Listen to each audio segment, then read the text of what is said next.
Well, hello everyone. This is E.G. Sebastian. Welcome to today's very exciting workshop or interview with Karissa Holmes. And I tell you why it's exciting, because all of my life I wanted to be like, well, back then it was Billy Graham and that kind of guys. So I don't know if I should admit to that, but as a young man, and that's how I was, and of course I saw other speakers as well back in the 80s and 90s, but I had a tremendous phobia of public speaking, like a pee in the pants kind of phobia, and I also thought that it would be so cool to fly like an eagle, see the whole world just float up there, and I knew that me speaking in public is exactly the same kind of goal like me flying like an eagle. I thought I could never do it. But through lots of coaching and Toastmasters, and I know lots of people hate on Toastmasters. If it doesn't work for you, don't do it. For me, it worked. I also took college classes, and it's magical. It's magical when you can stand up in front of a crowd and deliver a keynote or do a workshop. And we have Larry Jacobson as a TEDx speaker, and he also speaks at corporate events. Gets paid five figures for a speech. I mean, it's crazy. And but it's just magical, both just being up there and also getting paid for it.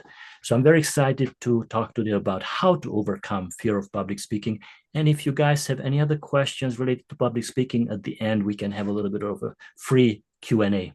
So Carissa, welcome. Carissa is a stage fright coach, and I failed you. I did not ask for a bio. So maybe tell us a little more about you also, a few minutes. Sure. I am a performing artist. First and foremost, that's what I spend part of my time doing. I'm on stage singing or playing my flute or speaking.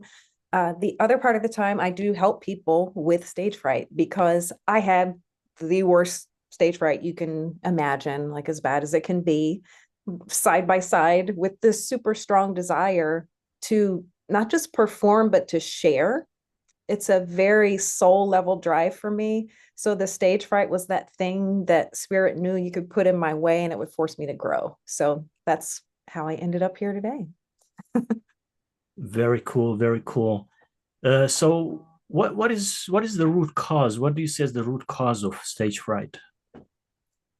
Well, it's kind of, there are lots of different things that people say cause stage fright or that they think stage fright is about. And if you want to, everybody just throw into the chat if you've ever experienced it or if you think you know what the root is. I love to see where people's heads are at with this.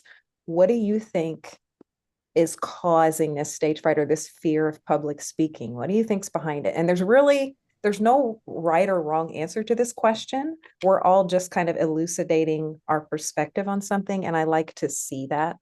So I'm going to I think it's a small enough group that we can just say it. Like I will start. I think for me it was being called retarded and stupid and being yelled at. I think that's what it was, because as a kid, I mean, hey, you sit in a bus or whatever, and you do public speaking freely. Wah, wah, and people keep yelling at you like, "Shut up, stop yelling, and to stop talking." So I think for me, I think that's what it is, but I'm not sure. Okay. So that criticism, that fear of being kicked out of a social group, very primal fear for humans. Who else has something, a guess? I would say lack of preparation is what causes a lot of it. Yep. But and because of that, like I over prepare and over practice all the time. So when I did my first TED talk, I did it. I made sure to practice 100 times, and I could do it backwards. Yeah, that's definitely true. That preparation as a musician, I relate to that. Any other ideas? Well, Carissa, I'm going to say that I had the opposite fear. It was a fear of being so put in a box and being so disciplined that the only place where I experienced freedom was on stage, and the stage saved my life. Oh, So I was running from a fear of life to something far more beautiful. it's like And reverse stage It's a fright. reverse stage fright. That's exactly it. And That's when you say on exactly it. stage, you mean singing opera. Opera and music theater. Yeah, for Oh, 4 decades of my life. Yes. Very cool. Yeah. Thank you for that. Anyone else have an idea? Me, it was starting just singing in front of public just gradually. I mean, I was a nervous wreck, but over time, it just went away. The fear and stage fright and everything as the more and more I did it. So And so just And I putting can yourself. relate to that because when I started speaking, I learned to fake it till you make it. Strangely enough, in the past many years, I heard so many people like bash the fake it till you make it concept, like don't do it. But no, I had to do it. I was faking it and I was delivering it as in a trance. But the more I did it, the more at ease I became. And now for the past maybe 10 years, I'm excited to get in front of a group. Like I really love being on a stage or delivering workshops. So for me, yeah, the continuous delivering, just keep doing it and teaching it. So when you teach something that you know, it also, I think it something rewires in the head. Okay. I'd have to agree with what Larry said about preparation. But two other things for me, it's really practice, practice, practice, which is really part of that preparation. It really goes synonymous. I also think if you have a lack of self-confidence Yeah. in yourself, that really shows up before you get on. Because one of the things that I think speaking does is it really builds your inner confidence. Probably the best tool of all to do that is speaking in front of groups of people. So that's what I see. My commitment today is to not talk too much, but it's so hard. So I'm a fanatic martial artist, and I was one of the best in the region, and I thought I was really confident. So for me not to be able to speak in front of a crowd, that was very confusing. Like, what's going on? Because I thought I was really confident. But as you said, Linda, once I kept on delivering workshops and keynotes, in a few years, my confidence rose to a level that I did not know that is possible. I did not know that I was not confident. I just thought that I didn't like public speaking, or I was afraid of public speaking, but I was a confident guy. But no, it changed me. Public speaking changed me in magical ways. Beautiful. Love all these stories. Does anyone else have another idea about what the root cause may be before we reveal this big reveal? All right, let me grab this little image for you. I'm going to share. The root of all stage fright is. I would never eat carrots again, so that's what it is. I'm going to put it, it's carrots. Carrots are your enemy. Do not eat them. No, I'm kidding. It's inner conflict. And essentially, everything that everyone shared was very much true. These things feed into a stage fright if we're not prepared, if we have a lack of self-confidence. But ultimately, what's going on is you're trying to do something, which is performing or presenting, that your body does not feel safe doing. And the reasons are varied why your nervous system is reacting to this performance or this presentation with, ah, it could be something physiological. There are nutritional deficiencies people can have that contribute to your nervous system being a little dysregulated. And, you don't get enough B vitamins, you can feel nervous and you think that you have stage fright, but you're actually just prone to that dysregulation. And something high sensation like performing or presenting exacerbates it. There can be neurobiological things. For me, this was a big part of the reason why I had stage fright that was very stubborn, quite severe. The first time I realized that I had it, I had auditioned for and got into this school for the arts with my flute. And I'm walking with my parents down the hallway after orientation night. And there was another family coming the other way in the hallway, which always kind of made me feel nervous when I see people coming toward me. It just, triggered me already. But the other student, the other family, just kind of waved at me and said, hi. And I froze. I couldn't respond. My throat just tightened up. My arm, like I wanted to move my arm and wave at this person and not seem like a weirdo, but I couldn't move my arm. I couldn't say anything. I kind of just stared straight ahead and just walked very stiffly. And I was like, what is wrong with me? I wanted to say hi, but I couldn't say hi. I froze. And my mom turned to me and looked at me. She's like, you know what? You're in high school now. If someone says hi to you, you're going to have to learn how to say hi back, or you're never going to have a boyfriend. And it's just like, so it started out just someone asking me to respond using my voice would trigger it. And then there were a whole lot of really crappy performances that followed that for many, many years. I could never perform up to my full capacity. I had practiced so much and I'd gotten really good with the flute. And then with my singing, I went on to major in music performance in college. And I still was dealing with it. Every performance, I was just a mess. And people kept telling me, oh, you just need to practice or just picture people in their underwear or to stop worrying about it. And I just couldn't get to the root of what was happening because I didn't understand what the root was. It was an inner conflict. I was trying to share myself and my voice, and my nervous system was scared and saying no. So it's like being on the gas and the brakes at the same time. And all of these feelings, these branches here, neurobiological, certain triggers, practical things like being a musician, I tend to get stressed out about, is everything plugged in right? Is the sound guy going to know what he's doing? You know, that kind of stuff can make us feel nervous. Emotional things, mental habits. Sometimes people are feeling nervous about the potential of maybe feeling nervous and having stage fright. And they'll get up in their heads and recapitulate like, oh, what if I get nervous? And what if I forget something? And what if? And it's just kind of a mental habit of spinning. And all these things are kind of feeding into this inner conflict where your nervous system is saying, no, don't do this. This is not safe. Let's just be small. Let's just fit in. Let's just be quiet. But you're wanting to move past that. And so it's creating this conflict, which shows up as the feelings and the emotions and the sensations that we're calling stage fright. So that's the carrot. That kind of explains. So everything everyone shared is totally true. It is a part of that root. And essentially it all feeds into that inner conflict. Very cool. And I learned early on to center myself before my events. And I think learning to control your mind, but control your thoughts. Yeah. Put a harness like on a horse. You know, don't let your thoughts run rampant. I think is the biggest gift, not just for public speaking, but for anything in life. You know, meditating and mental fitness activities. So breathing is the way you breathe beforehand. Everybody here knows that. I don't have to go through that, but breathing is really important.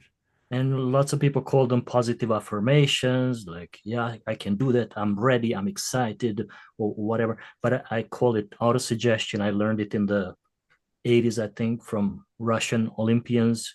And I learned to control my ADHD, my outbursts. I'm always calm no matter what happens around me. That's exactly what I was repeating 20 times in the morning, 20 times at night. In a few weeks, my anger outburst stopped.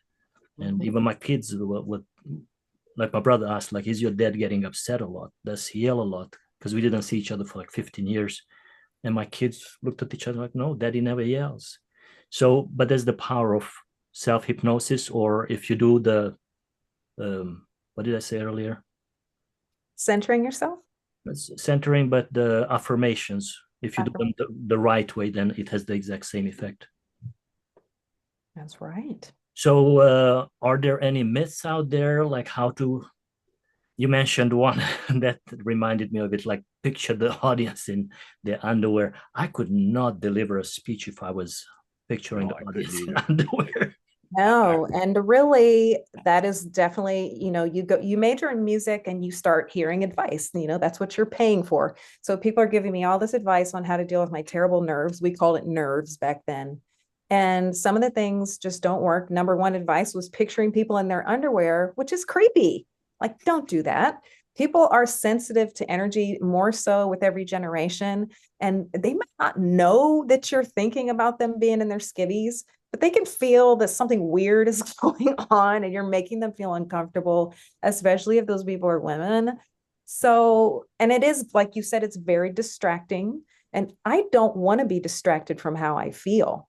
When I'm on stage or if I'm giving a presentation, everything that I feel is an energy that can be a gift and can be a part of my offering. And if I'm trying to distract myself from where I am and how I feel, I'm fighting myself. I'm using my own energy to fight myself. And there's more of that inner conflict.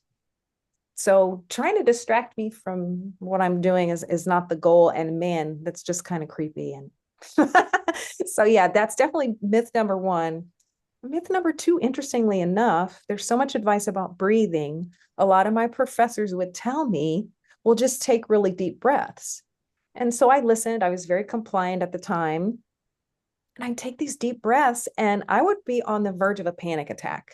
I was very anxious. My nervous system was very dysregulated. And taking big, deep breaths is a way to just amp yourself up even more. It stimulates the vagus nerve in a very unhelpful way. The key with it is just extending your exhale.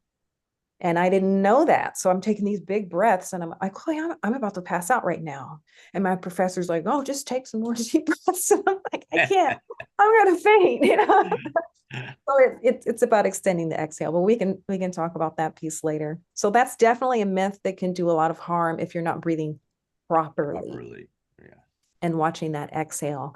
And then myth number three that you hear a lot and that I was told as well, focus on one person in the audience.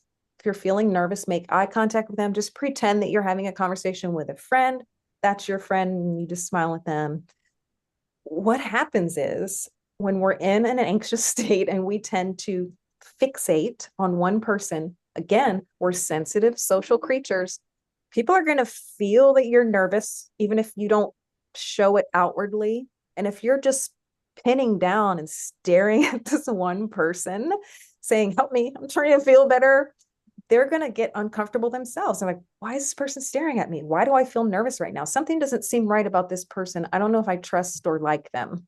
Now, they're not going to be consciously saying these things. Most people aren't aware that their nervous system is moving that direction, but subconsciously they're having this kind of a reaction to you. And that's the opposite of what we want when we're on a stage. We don't want people to be like, yee. So kind of staring down one person because you want to feel better, not the best idea. The most helpful advice I got with that as a singer is singing to that imaginary person all the way in the back of the room, way in the back of the theater, because that allows you to project your voice and your energy all through the whole room. You're not staring at one human that might feel uncomfortable being stared at by a nervous person. And then, of course, you're filling the room, you're feeling out the space energetically, and you can, it feels relaxing because you feel like you have more space. So yeah, those are the three most common myths. I mean, I hear all kinds of weird stuff, but yeah. Very cool. Yeah. And May I speak? back before 2005, maybe 2004, but before that, I could have done all of these. I would have not done the visualizing underwear, but you know, like breathing, because it kind of makes sense that you breathe deeply. And also, I learned it as a fanning. Like you find one smiling face, you talk to that person, then you find another smiling face, and you talk, and after a while, everybody, you find the whole group. So back then it would have not worked, but once I overcame the reluctance to actually stand up in front of a crowd, and it depends how you do that deep breathing. But once you are kind of ready, then you can just slow down your breathing, not necessarily deep breathing, but slow down your breathing. And yes, I used that technique. Like I found one smiling face, and then I always do eye contact with the whole group, but find another face that was like friendly, listening to me and nodding, and I look at that person. So I did that. But yes, on the feedback form, during the first few years, a couple of people, because I always tell them, be honest, like 100% honest, because that's how I learn. They said, display more confidence. Oh, so yeah, but you know, I'm proud that I did it, because I could have, if I wait until I'm ready, I would have never done it. yep. It's important to get out there and do it, no matter how. And in the beginning, I've never spoke in public like that, but in Toastmasters, in my first speech, like, hi, E.G. Sebastian. Today I will speak about, I had this nervous, they counted 57 ahs and ums, but this really nervous, painful. Yeah, yeah. But so that's where I'm coming in, and so I'm very proud of my progress. The term that Me I too. usually teach by is look to one, speak to all. Mhm. And it's by catching the eye of just one person for a second, then moving to the next person for a second or two. And it also helps if you have an opportunity to meet any of the audience members beforehand. Oh yeah. Right. Oh yeah. If you That's can how- meet any of them, that means then you've got a friend in the audience and you can look at them for anchors along the way. But I also think that's for speaking, I it's was more still thinking. appropriate than for singing. Like if you sing, I don't think making eye contact for a few minutes with different people makes sense. But when you speak, it makes sense, and it's very validating when they smile. And they do that to me as an audience. I really enjoyed it when the speaker was talking to me. Yeah. And I felt that connection. Mhm. I had another thought there, but Let's I go It'll back to the circle back expert. around. They're like comets. Oh. It'll come back. Linda, any thoughts on these myths? It's like I hear from EG all the time. I want to hear from Carissa. All right. So let's see here. So what are some techniques that actually work, right? Because we heard about myths and what doesn't work, but what is that actually works? Yes, I'm so glad to move on to that so we can experience this. There are lots of things that work, as some of y'all mentioned these already, practicing, making sure you're prepared, all of the things, getting your mental situation. I like to say putting my egoic mind in the passenger seat. It'll start, I'm gonna say, babe, get in the passenger Yeah. seat. You don't know how to drive. Shut up. I love you. Please get a toy and sit down. Like you're in the way.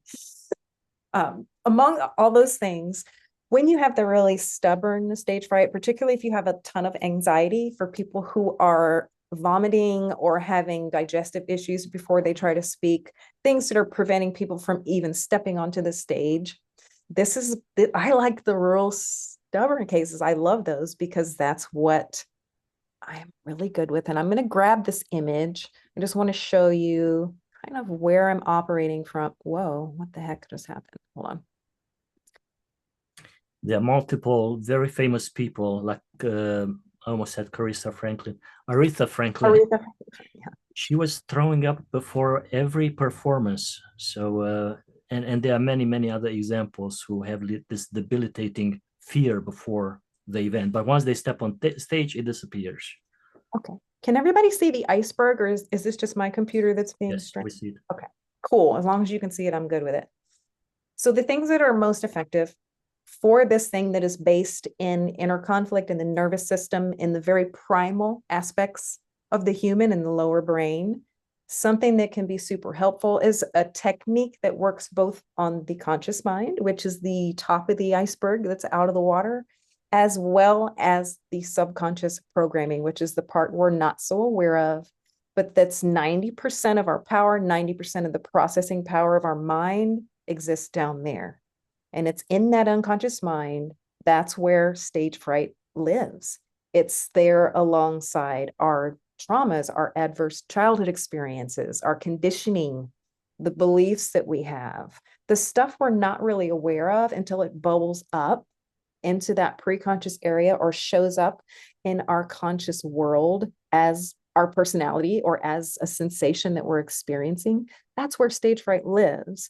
And if we try to solve or overcome stage fright at only the conscious level, like I did for many years, it's a very long, arduous process because we're kind of like cutting heads off of the Hydra, right? There's many heads because the Hydra is still alive. We're just chopping off one head.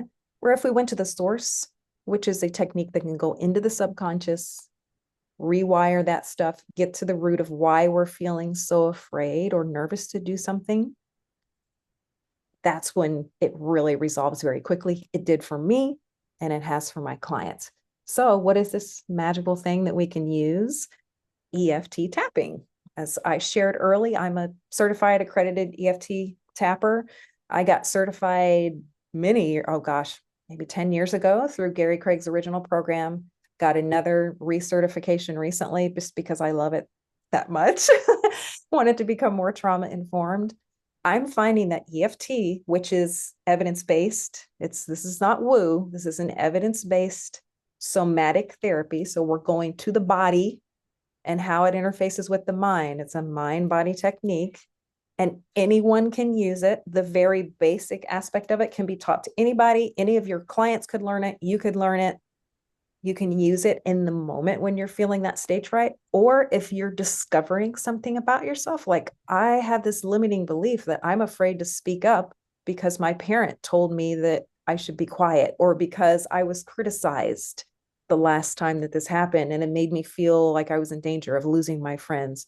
Whatever it is, when those beliefs become elucidated, you can tap on those to help remove that falsehood, that false conditioning, rewire in how you want to feel, your affirmations, as you said, and just get your programming in alignment with what it is that you're trying to do. Because until your programming's in alignment with what you want to do, you'll continue to feel that inner conflict. And guess what? Your subconscious wins. It has all your power, all your processing power. If you think of yourself as a computer, is in that unconscious mind, and you can fight it all day long from the conscious level. It takes a long time to rewrite that subconscious if you're just in that conflict with it from the conscious level. So the EFT is what I love to use to both help the nervous system regulate in the moment, using no words. You don't need words at all. It's just the process. Or to go in as a practitioner with somebody and unpack that deeper stuff that could be driving the stage fright. What does EFT stand for? EFT stands for Emotional Freedom Technique.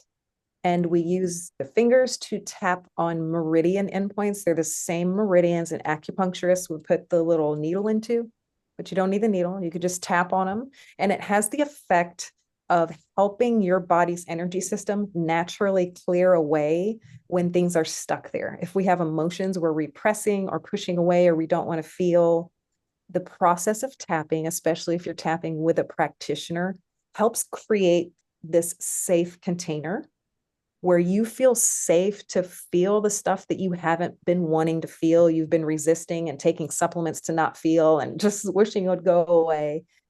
Because as soon as you give yourself permission to be like, really feel this stuff and really accept it, then energy comes up, that toroidal motion kicks in. It's like really uncomfortable. You're feeling it here for a second. And all of a sudden, something magical happens. There's a transmutation where that uncomfortable sensation, you fully felt it, you didn't block it. All of a sudden that energy gets reclaimed for greater life. You don't feel the uncomfortableness anymore. You just have more energy to do whatever it is that you're doing.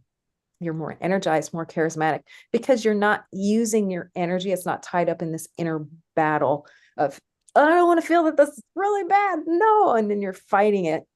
And it's draining, man. That's exhausting. I should know. I am a self warrior. I have a lot of years of experience doing that. So yeah, the EFT tapping is a great way. So I'm I about do Qigong, and there's a lot of tapping in Qigong. Yeah, you do the little thymus Yeah. tap. so I'm So about 95% uneducated in tapping. So before you tap, do you identify, let's say, a limiting belief, or do you focus on a certain outcome? Do you want to give us an example on how it actually works when it comes to stage fright, for example? I'd love to give a demonstration. I'm going to demonstrate a process called tap and breathe, which anybody can do, anybody can learn. It's safe to use in the moment or not in the moment. You can use it when you feel fine, just to help train your nervous system to come back to being more regulated, because we're so chronically dysregulated in our modern world. So I can demonstrate that. We can all tap together, feel the benefits. Even though you might not be feeling nervous right now, you might think you feel fine. Once you tap, you move to a whole other level of fine. And you're like, wait a minute, this is good. Like, I want to do this every day. So we can demonstrate that. And then if there is time, I could do a mock-up, work with a volunteer to kind of show you how it works when we take a deeper dive in a private session where we would unpack other things. So we can demonstrate right now. Everybody just get yourself to a position where you can sit comfortably, where you're not afraid you're going to fall over, where you feel like your energy can move. And we're going to start with the first point. It's called the sore spot. And you would put your hand kind of right below your collarbone. So you don't need to first like set an intention or anything like that. We're not bringing our head into it at this point. We're just working with the nervous system and with the breath, your thoughts. It doesn't matter what they are right now. So we're just going to tap and breathe. That's why it's called tap and breathe.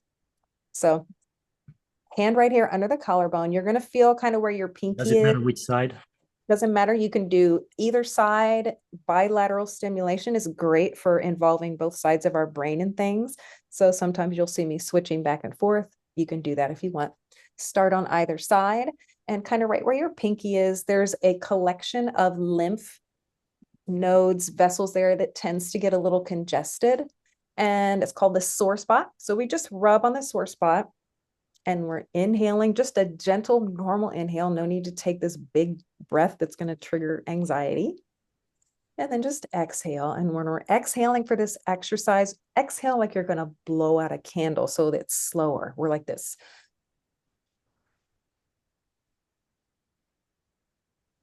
And we're going to be extending our exhale longer than the inhale. One more inhale, just gently arriving on your seat. And exhale. 1, 2, 3, 4, 5. Good. No hurry. Coming to the second point. It's called side of the hand. It used to be called karate chop for those of you who are into martial arts, but they call it side of hand now. And you can use multiple fingers. You can go like this. You can strike a surface. So whatever you're working with in your physical body, there's a way to make it work. Yeah, on your head, that works too. And I'm just going to inhale again gently. Now exhale, hum.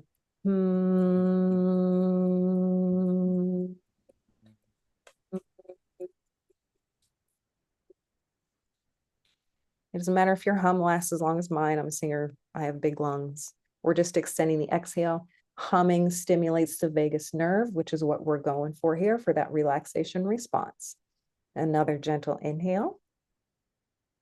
And hum.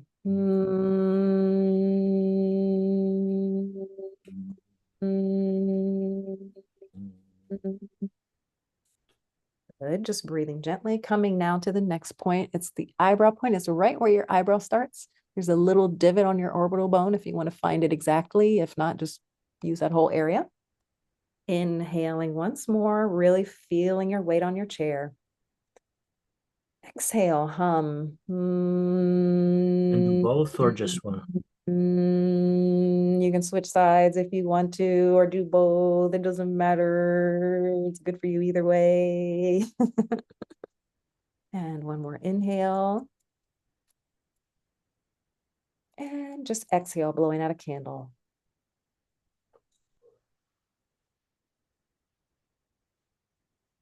Nice. Now, next point, side of the eye. Again, right on the side of the orbital bone. So close to the eye. So just gently tapping. Feeling your weight really sinking into your chair as you inhale gently. And exhale, hum.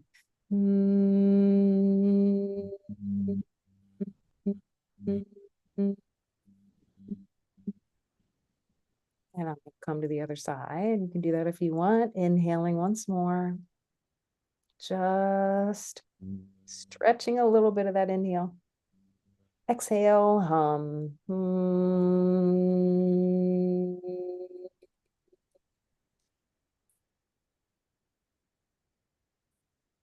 Okay, good. Coming to the next point.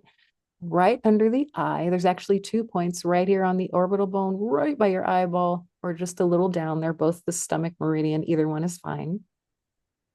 So Will just this tap. help with eye bags?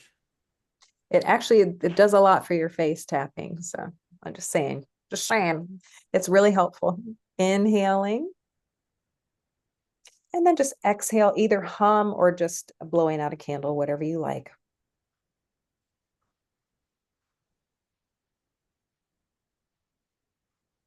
Okay, coming to the other side. This is the stomach meridian. So just sending these beautiful intentions to your stomach. Thank you, stomach. Let's release, exhaling. Just letting any tension leave the stomach or the body, wherever it is. You don't really need it. It was just kind of there. Inhaling, coming to the next point. It's right between your nose and your lip. It's kind of hard to talk when I'm tapping this point. So inhaling. And if you feel the urge to move, honor that natural impulse to move as you exhale. I'm wanting to stretch my arm. Following natural impulses helps our nervous system regulate. Good. One more inhale, just gently expanding, dropping into the belly. Exhale, maybe hum.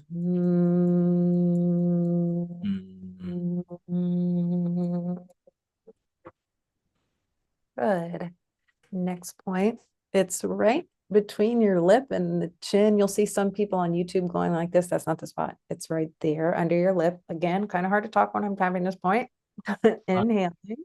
It's funny. And then exhale, hum, or just breathe out.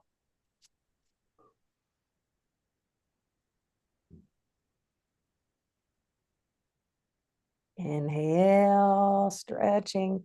Maybe sip a little more air at the top of your breath if you want to. Exhale, hum.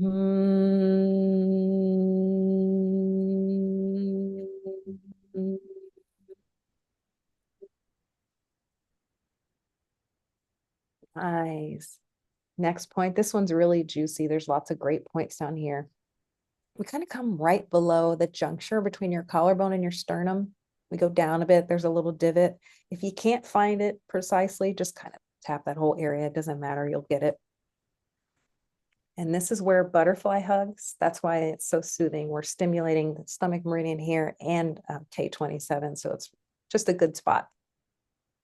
Inhaling once more, just drawing in that nourishment. Whatever you need is riding in on that breath. Exhale, hum.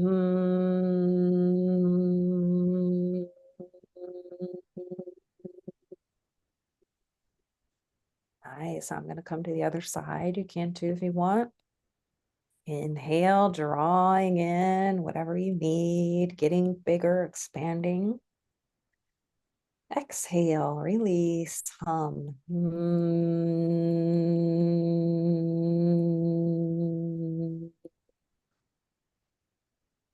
Okay, good. Almost done. 2 more points. The next one is kind of under your arm. It's right where a bra strap would hit if you wear those, or a tank top or sleeveless top if you don't do bras. Right there, you can kind of just go up and down the side body. There's a lot of points there that are soothing. And just inhaling, gently expanding.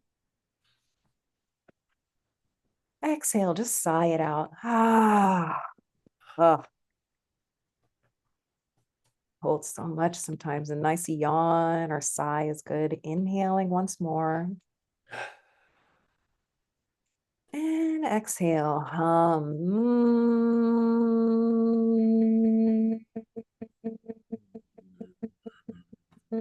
I sound like a drum. Okay. Last point, very top of the head. There's a convergence of points there, but the main one we're going for is right on the center. So you just tap the top of your head with your hand. Rub your stomach. No, I'm good. You don't have to rub your stomach. I'm just playing. Inhaling once more. Just feel your rib cage expanding. Just relaxed. Exhale.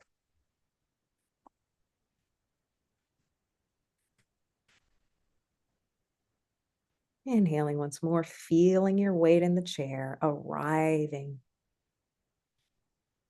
And exhale.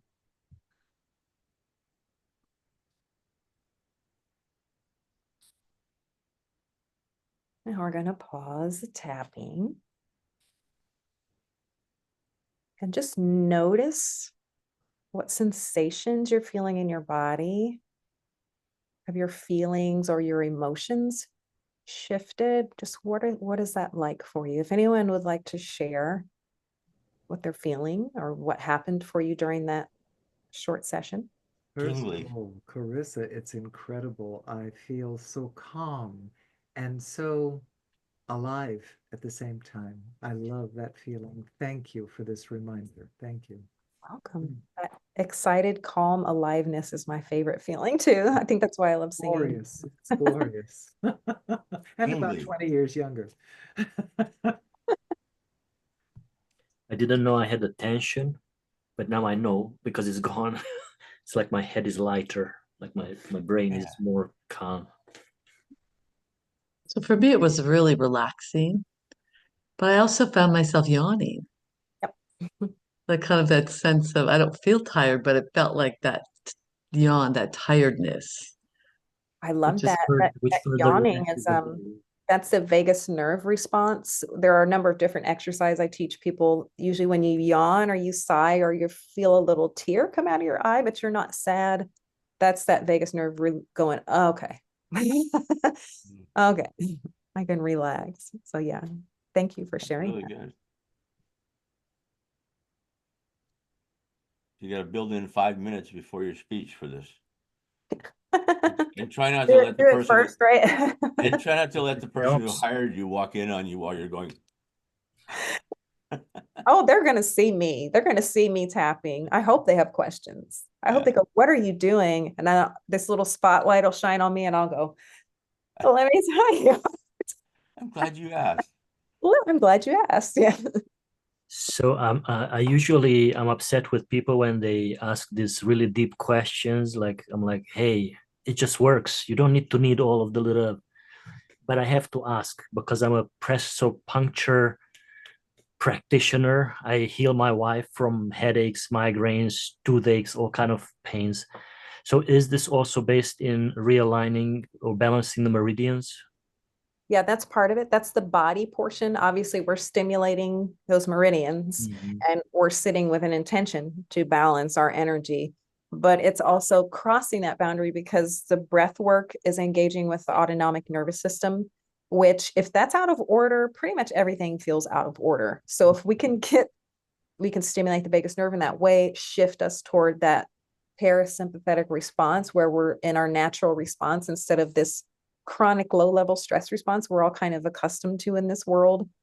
That's part of why it works. And then also, once we take a deeper dive into it and we begin speaking aloud, the cognitive behavioral therapy portion of it starts to come up where we're reframing things, we're working with limiting beliefs. That's all stuff that in a group session, it's not appropriate to dive into that. It's more for the individual work.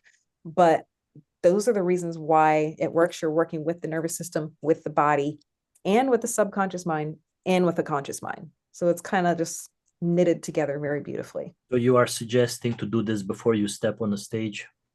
Oh, yeah. It's as a daily practice because you're training yourself to regulate.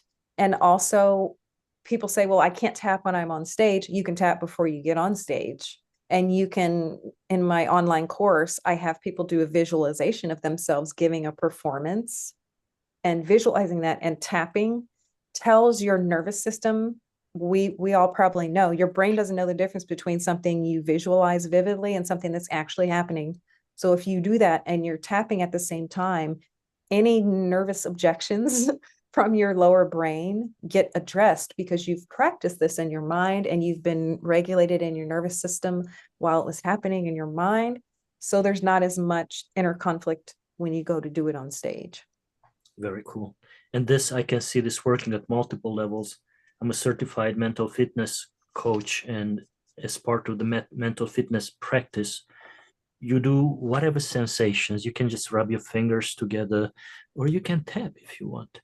The key that you take your head out of whatever, and but there you also like you identify what you want. So it's a little more complex, but I see that this is also like a mental fitness, could be part of a mental fitness program. Yeah. Yeah, So it do we have helps. enough time for, and you can finish your thought, but do we have enough time to do a one-on-one that you mentioned?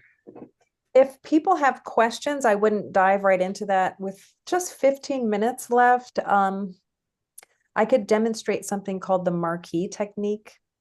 If someone here has stage fright and wants to work through a little piece of that, I could demonstrate something brief like that, but it may just be juicier for everyone to ask questions at this point.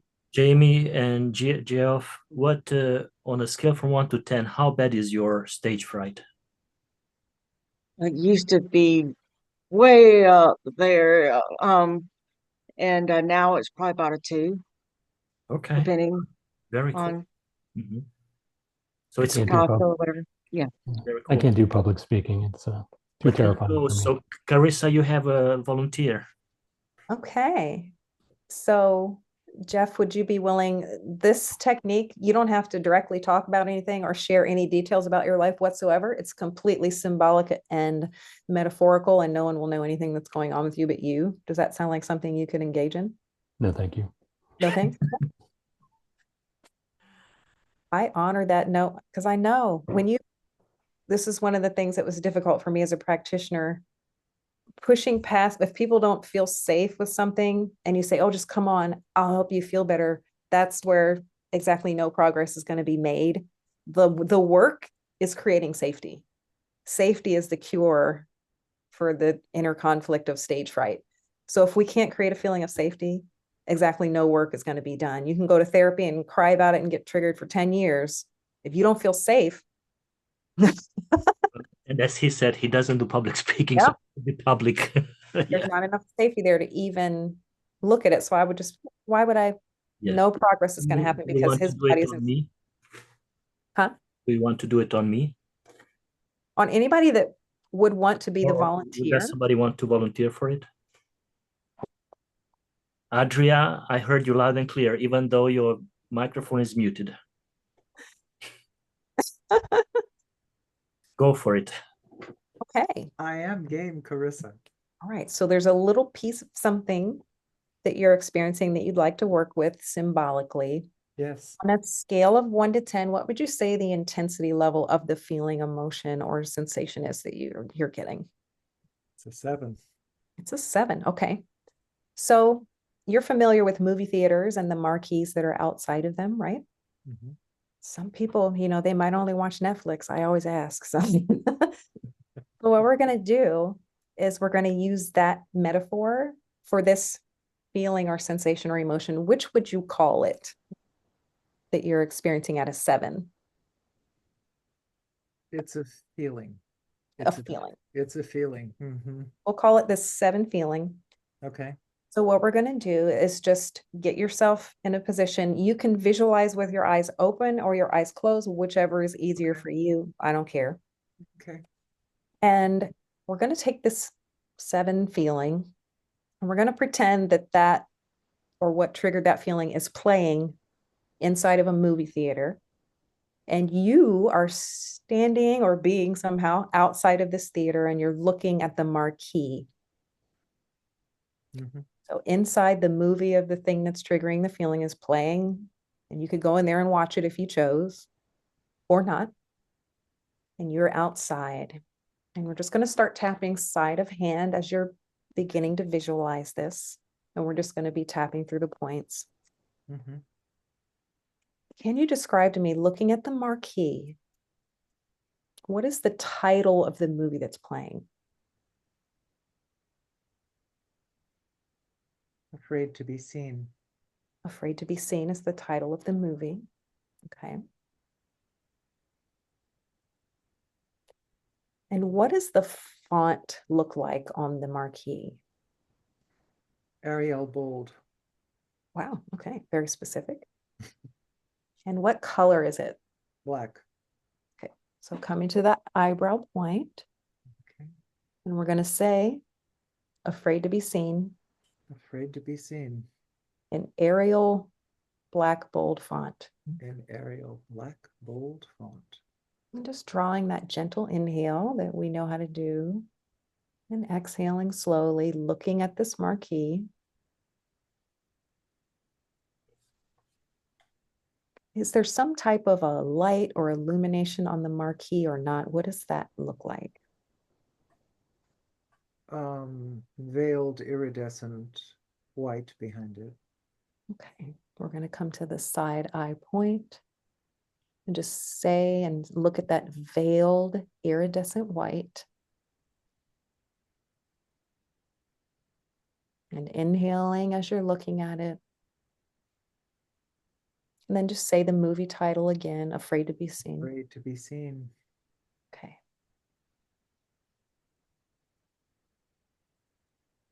And then just drawing another inhale coming underneath the eye. Can you notice the weather or what time of year it is outside that theater? It's the fall. Okay. Cold wind. Okay, just tapping under the eye, saying it's fall and there's a cold wind. It's fall and there's a cold wind.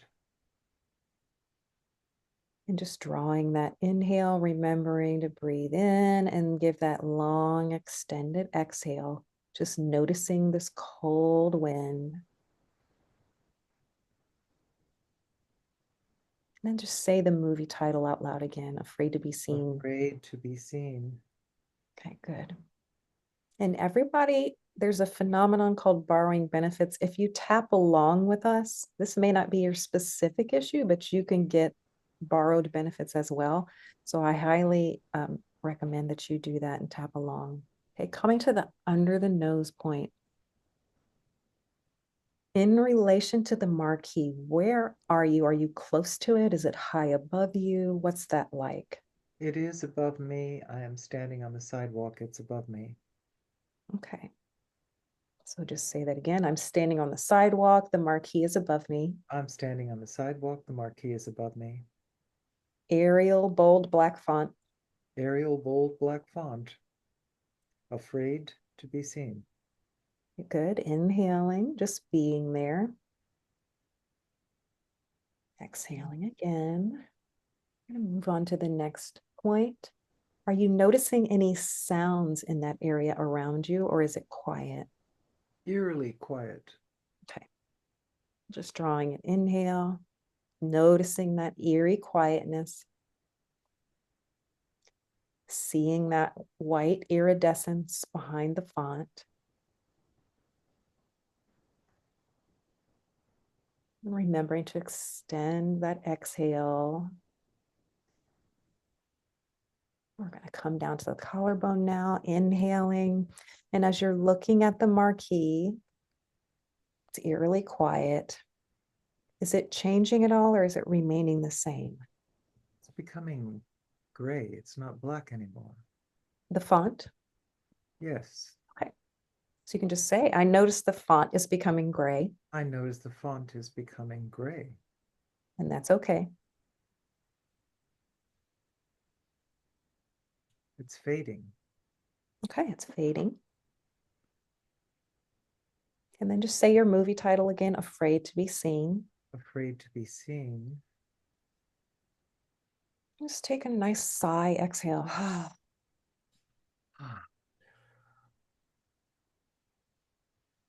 Okay. Coming to that underarm or bra strap point, inhaling, just looking at the marquee, noting any changes.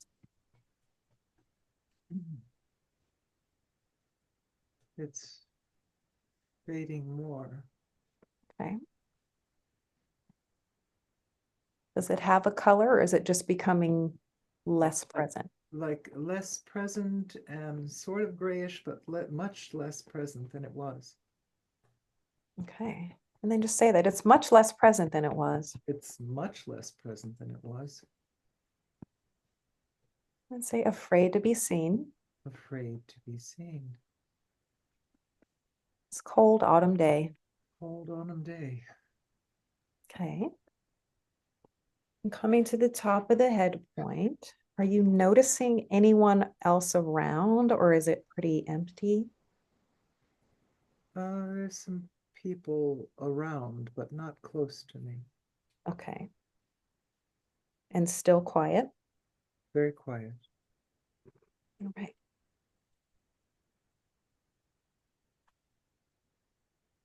And looking toward the movie theater, not going inside, but just looking, do you notice a door or a way to get inside? Yes. And what's that like? It's a double door. It's red. It's old. Okay. And I don't want to go there. Yep. And we won't. Don't worry. Okay, just coming to the side of the hand point. I don't want Okay. to go there. I don't want to go there. I don't want to go there. So I won't. I'm not, so I won't. And just inhaling. Exhale, hum if you want.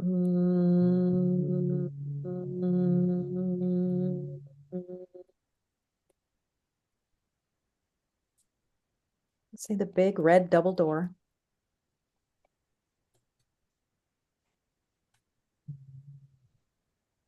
And moving your focus now from the doors back to the marquee. What is it looking like now? Iridescent white. Is the font there at all?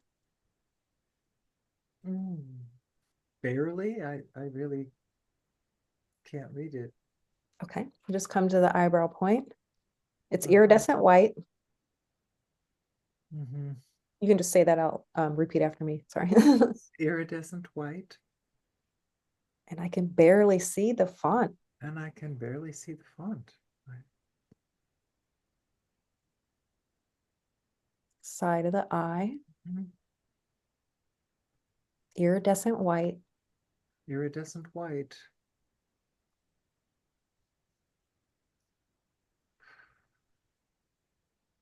And come to the under eye point. How are you feeling looking at this marquee and all the changes?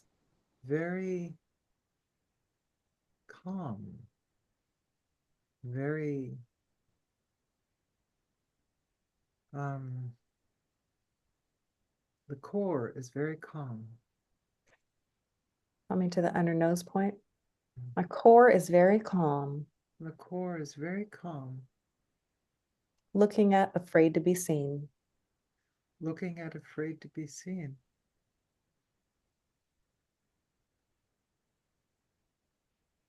And just breathing. Coming to the under the lip point. Mhm. What else are you noticing that's standing out for you in this place? I'm hearing the noise of people and cars. Okay.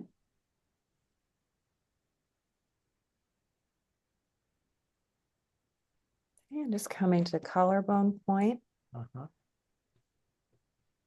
and just kind of imagining that you're a director and you have one of those things and say cut. We just kind of take the scene Mm-hmm. and we'll place it on a back burner. You can place it in a container of your choice, or you can just pause it like in Netflix. Whatever you want to do that lets your mind know this is here and I'll come back to it at some point. But right now I'm done. So I'm hitting pause or I'm putting this away. I'm putting it in a cute little box.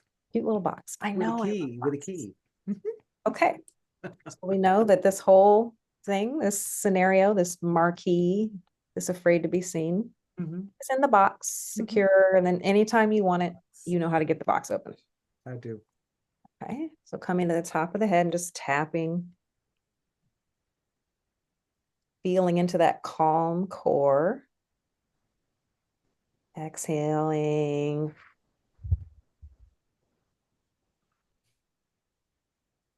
And we're going to pause tapping.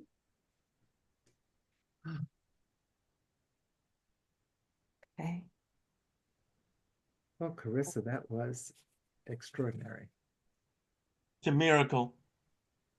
Well, yes, because it's very funny for someone who was on stage, center stage, hiding in the spotlight for so many years. In business, there is afraid to be seen.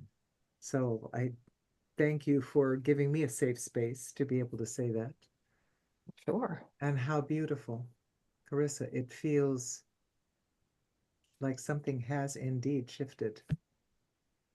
When we work with symbolism and metaphor, that's the language of the unconscious. Oh, So it when is. something feels too hot to touch, or we don't want to talk about our private stuff in front of people, we can just use symbols. Yes. And if you think about that feeling that was at a 7, Mm-hmm. if you touch back in with that, has that number changed for you? I'll say. Oh, it has. It's either a 1 or a 0. Oh, wow. Okay. Uh-huh. Oh, you're Wow. fast. Thank you. Called the coaching breakthrough. Well, yes. I mean, I do TMRT, trauma memory. So I understand the symbolism, and I've always been a passionate Jungian. So boy, oh boy, I get it. So I go in there wholeheartedly. I do. And I thank you all for being witnesses. That's what a beautiful thing. Thank you. You are very welcome. I'm glad it came down so quickly. And You're there's no getting a pressure. testimonial, baby. You're getting a hell of a testimonial.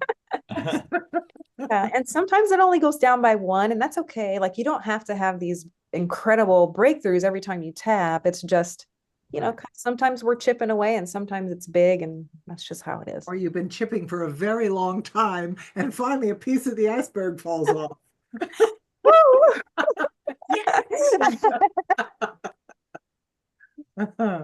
What is Gary's last name?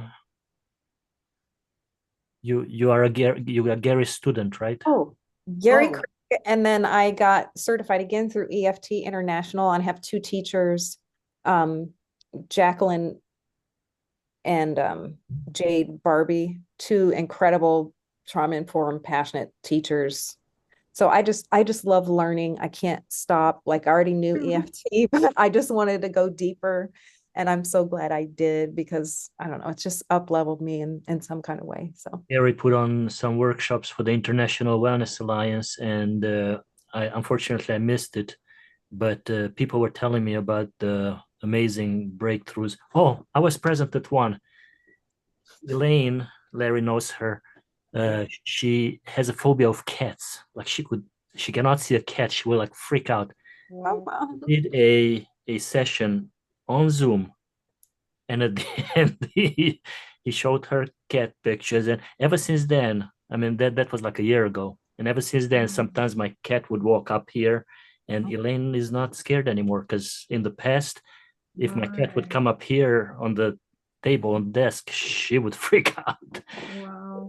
Powerful. Gary is so gifted with phobia. I've never seen anybody work with phobias like he does. I mean, it's just like you said, just instant. This is Yeah.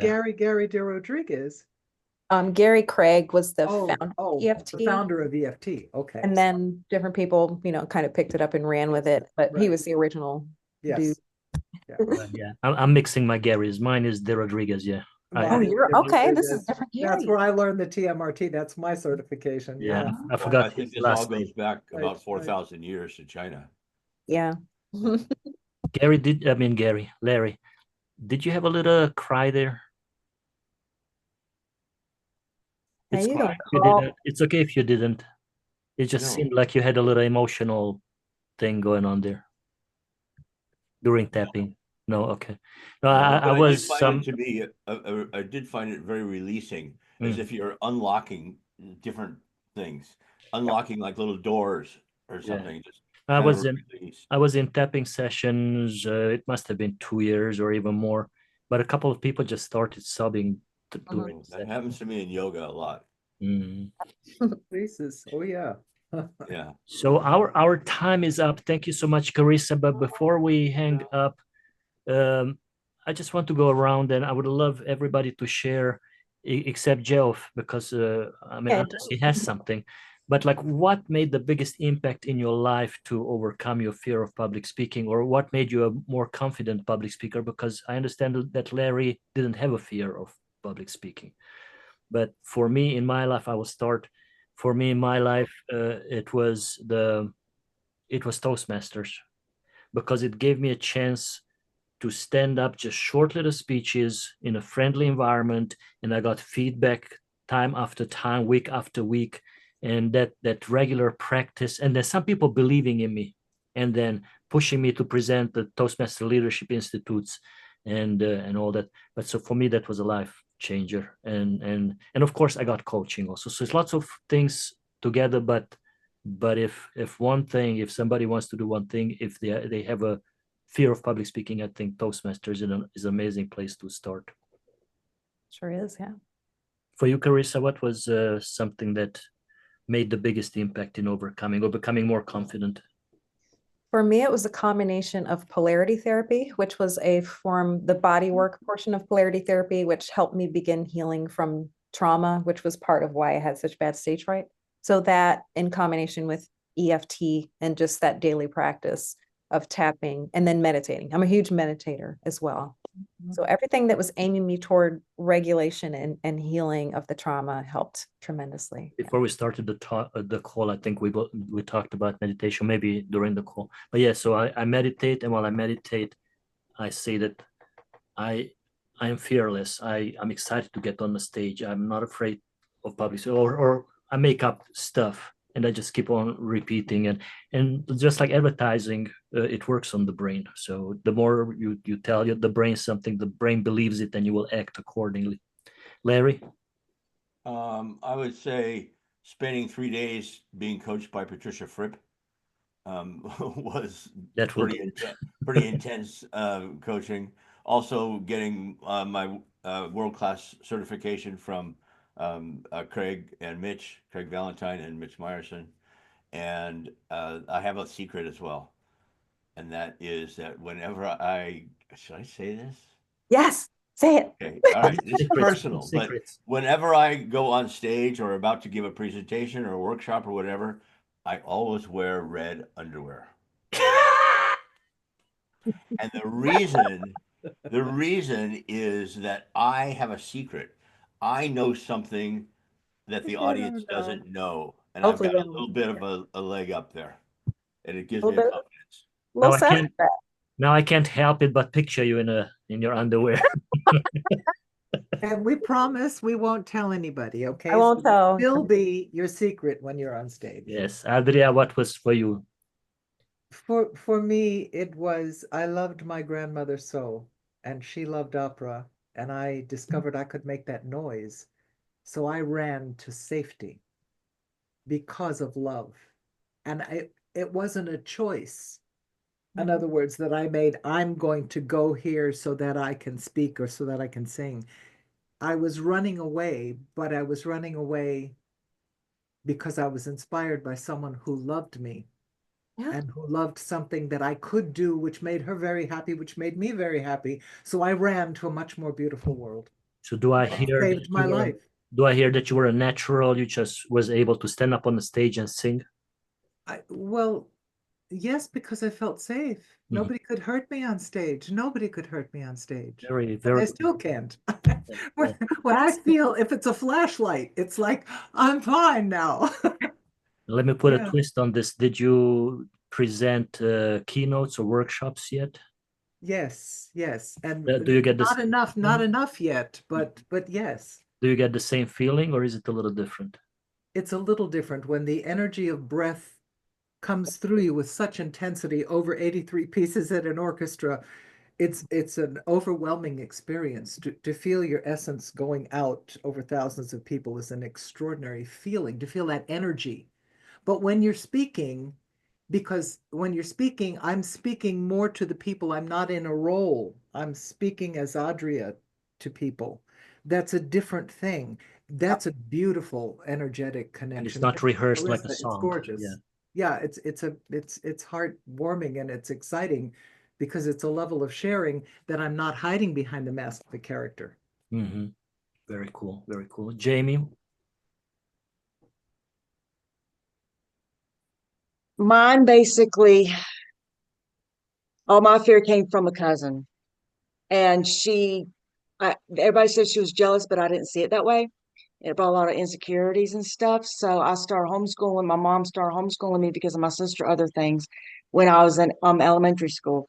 So she told me about third grade, oh, you're retarded, you're slow. And because I was shy and never would speak up, I was shy up to a point, but I just kind of got withdrawn, and homeschooling made it worse. And we sang at church and stuff, and she would get songs of mine and try to like sing it better, outdo me and stuff like that. I don't know why she treated me the way she did and everything. So it just really consumed me, and I was paranoid. Everybody's watching me. Everybody's going to look at me to follow whatever, just because I didn't know how to do math in school. So I had that special class just because of my math. And so she just really ran with it. And so we got, like I said, real withdrawn. And when my mom started homeschooling me, that took me away from people altogether. Well, Then I started working out of high school. So that helped a little bit to get me back out around people. But basically, when I got married, at 33, actually, lived in the same house, the neighborhood, everything, the church was right there. It just took getting away and everything. And my late 20s, I started, like I said, opening up more, but getting away from her and singing at the other church.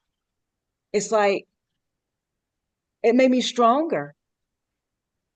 I guess because to realize it was her problem, not mine, all these times. But even though I had the stress and the paranoia and she would humiliate me, I don't know. It's like maybe that happened for a reason because I maybe wouldn't be as outgoing and everything that I am now. Like I said, I don't know why she was so jealous. Her mom always said she wanted to be a center of attention. But she just, I guess I was an easy target or something. I don't know. But my horses really helped me through a lot of it. And I was fearful to ride. And my dad threw me up there. I didn't get lessons. He said, just get up there and go. We'll go trail riding. And the spirited horse was the one I was going to start riding next. And I did. It's like saddle up anyway. And there's a poem. Afraid, saddle up anyway. And everything. So that really helped. And like I said, I love horses to this day. And I think that really helped me through a lot of it too. No, And that everything. horse therapy Same or for me. Yes. therapy. So yeah, Because yes, and I didn't get the lessons because my dad broke Mustangs in high school and didn't think anything of it, junior high. So horses weren't no big deal to him, but I thought I could die. But I love that horse so much. I had the courage to eventually ride her. And like I said, that really helped me through it and everything. yeah, So, that will boost your confidence definitely. Yeah, very cool. and she knew I was afraid because you're not supposed to show the fear. But I guess she just loved me so much. She maybe understood maybe that there was something They going know. on, maybe too. They know Because there's you're not, yeah. Very cool. And the vet said she loved me. She came out and said, this horse and you have a connection. Mhm. So, Very cool. Linda, So I started speaking at a very young age. In high school, I was in speech competitions. I think sometimes you don't know any better, just go off. Yeah. go off and do it. And then I also had like in high school, I had leadership roles, like I was leader, president of these clubs and things. So it seemed like I was up in front of people a lot. And I think when you're developing, I just did it. It wasn't, I don't recall being fearful. I think I just did it. And then into my adult age in the 80s, what are the programs? I don't know if any of you ever heard of the S training, EST. Through it, changed my It's- life. I know. It's about the transformation of the quality of life.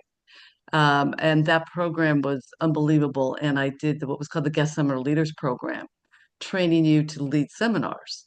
And what was so integral there was getting trained to be with people in front of a room. Because transformation is really about being, the being of human beings. So that curriculum was really phenomenal in my life. Are you And then saying I'm you were- also, like you, EJ, I'm a very strong proponent of Toastmasters. I did Toastmasters later on in life, and when my career in Washington, D.C., I brought a chapter to, I was at the convention center there. I just saw that whole thing continue to develop. And so that was kind of my path.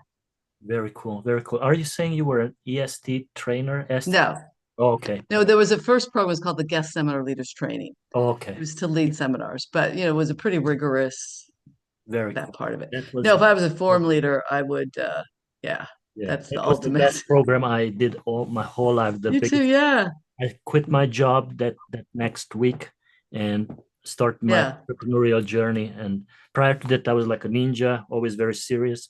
And after EST, I was smiling and talking Yeah, freely. it's unbelievable, the technology, the transformation of it. And that summer, the first time when I went to the mountains, there was because I was a rock climber without ropes. But that summer, I went and I got to the wall and I looked at it and I said, I don't need you anymore. And I never Yeah, climbed without yeah, ropes ever. because it's really deep in your experience in Oh life. yeah, it was amazing. Yeah, But, just about Toastmasters really quickly. Toastmasters will not turn you into a keynote speaker. Mm-mm. So they are right when they are bashing that you will not learn a Toastmaster. Agree. but it will help you if you have a phobia or fear of public speaking. It will help you in the beginning just to be able to stand up and speak to the in public, and it will clean your speech, your fillers and all that. Yeah. Then you can go to the next level. And the practice of it is because it's weekly. So that part was, yeah, really valuable. No ko hua stuff. Do you want to chip in, or do you prefer to stay in the dark? Be a mysterious attendee. Yes. It's a mystery. Yeah. All right. Well, thank you so much, Carissa. Carissa, where can we find more about what you do? And if somebody wants to work with you further, how can they get in touch with you? I have a website where I have my online course. I have a free challenge that is going to be free till the end of the year. So you could pass it on to clients or friends that may need it. I'll put the link in the chat here. I was about to suggest Challenge.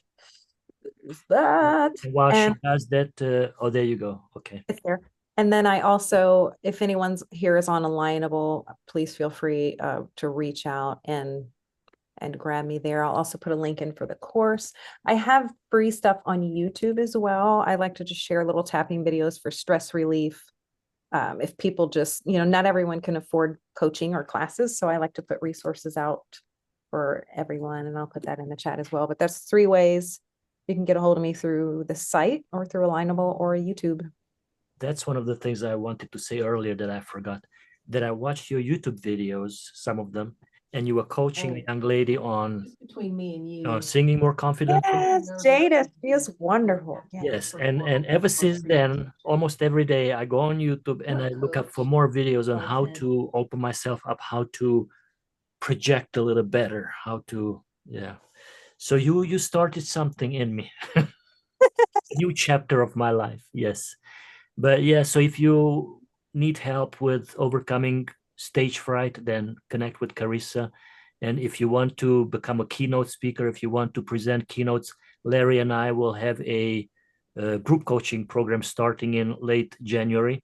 Reach out to me, and I will put, well, you can just send me a message at eg@egsebastian.com, and I'll put it here too, but it's simple, eg@egsebastian.com. And any final thoughts before we say loving goodbyes? Well, just thank you so much for having me. Thank you. Thank you. Thank you, Carissa. It was Thank really, you, it was thank really you. I've wonderful. already Thank you, reached out to EG, you for on putting it LinkedIn. together. Okay, great. Yes, thank you. It I'd was love very to good. chat with anyone, just, have Zoom and coffee or something and just chat about things. Yeah. Or wine? This was a joy. Sebastian, thank you. You're Yeah, very nice to welcome. meet Thank you you all. for joining us. Nice to meet you all. Yes. Yeah. And the public speaking support group, we are in our 2nd year, I believe. We have 5,000 members. I'll put the link here. If you're not a member, then join us there.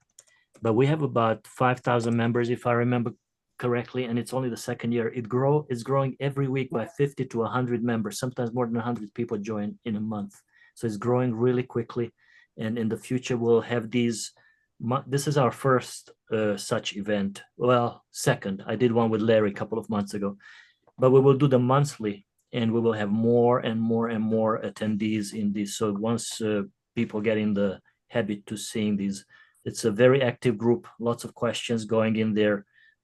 So chip in there. And that's the one way to be seen, liked, and trusted, is to comment on people's questions. And then they know you like you, they like what you say. And then you say, hey, if you want to, let's get together for coffee. Or I don't know why I want to say wine today. I never say wine, but Because I want some wine right now, and that's probably, you're just like, Nice. I want some. It's happy hour somewhere, right? Yeah. Some prosecco and strawberries and yeah. Is everybody here in the East Coast? I am. I am. Yes. Oh, you're the odd one out, baby. I'm sorry. I just followed the settlers who said, this is it, the East Coast, we're going west. I mean, Where are you, Larry? San Francisco, God's country. Ooh, okay.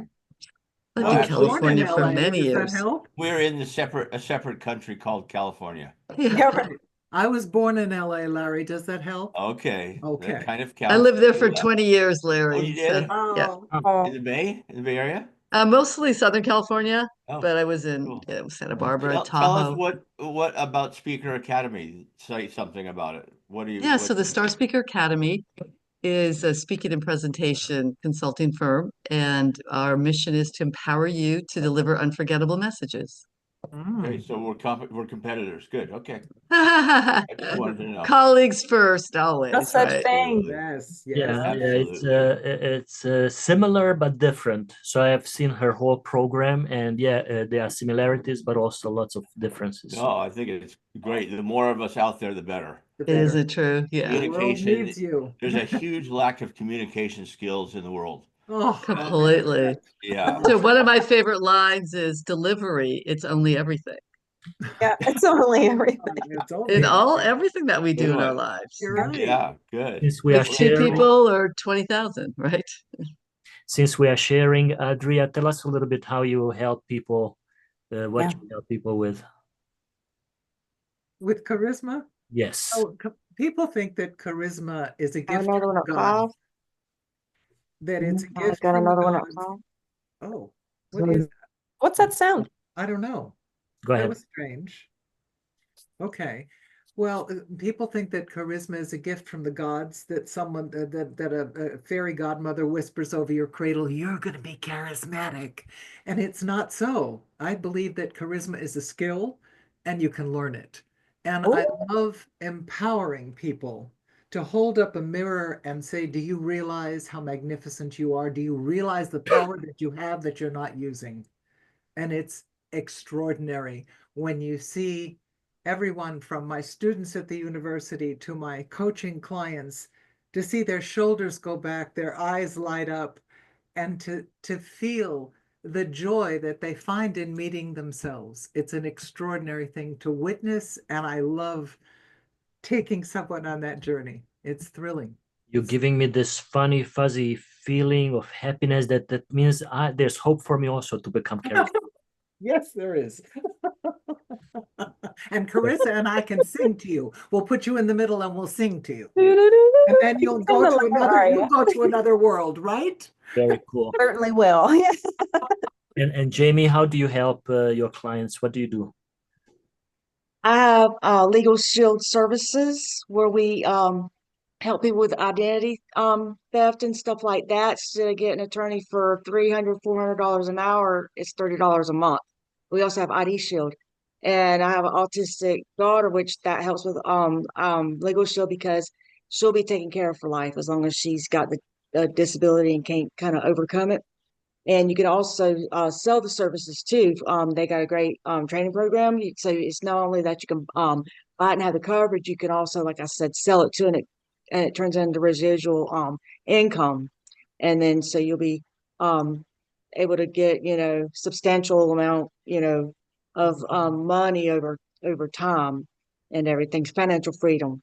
Like I said, so and Is it being able to affiliate work from or home. is it an affiliate? They've been around for 52 years. PPLSI. And like I said, they've been around for 52 years and everything. So it gives me the freedom to work on my own. You work as little or as much as you want. And that's why I started that because of her being special needs. It has really helped out tremendously. And be able to spend time with family and everything. So I was about to say that I don't know how I developed my dislike of Legal Shield, but now I remember how. I used to know a young a person who was selling Legal Shield, and I really didn't like the person. And ever since then, I just didn't like Legal Shield. I thought Oh, but for the past 3 years or so, we have in our networking group a young man, David, who is a Legal Shield agent like you. And wow, I mean, you guys, the services that you provide, the yes, it's really great. amazing, Oh, is how amazing. You fabulous. get this access to attorneys for just well, like 30 bucks, Exactly. whatever. I mean, it's Helping people, crazy. yeah. And then identity theft and so Yeah. many. And so he's Yeah, helping people with their will, will will. and stuff like Oh, that too. Yes, for free.